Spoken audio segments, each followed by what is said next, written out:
Rumah mewah Indra Kents disita, barang-barang mahalnya diduga cuma pinjaman untuk tipu nasabah. Benarkah barang-barang mewah yang dipakai Indra Kents cuma pinjaman? Dugaan tersebut muncul setelah penyidik melakukan inventarisasi aset milik Indra Kents.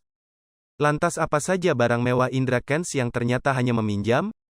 Polisi menduga, barang-barang mewah yang dipakai Indra Kents cuma pinjaman.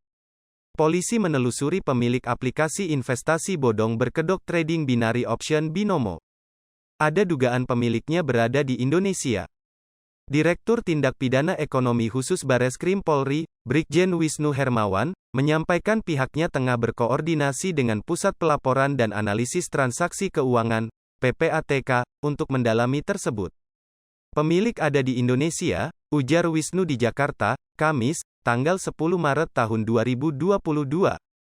Ia menuturkan, pihaknya menelusuri pemilik Binomo tersebut melalui perusahaan payment gateway di Binomo. Hingga saat ini pihaknya masih mendalami pemilik Binomo tersebut.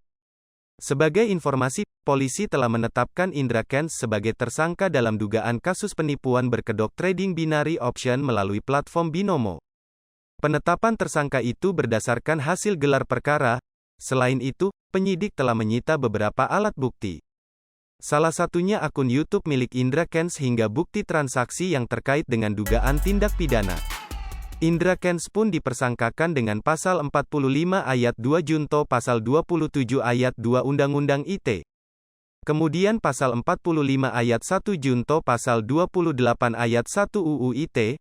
Kemudian pasal 3 ayat 3 Undang-Undang Nomor 8 Tahun 2010 tentang TPPU, pasal 5 Undang-Undang Nomor 8 Tahun 2010 tentang TPPU, selanjutnya pasal 10 Undang-Undang Nomor 8 Tahun 2010 tentang TPPU, serta pasal 378 KUHP junto pasal 55 KUHP. Sehingga, Indra Kents di kasus Binomo terancam hukuman terhadap yang bersangkutan 20 tahun.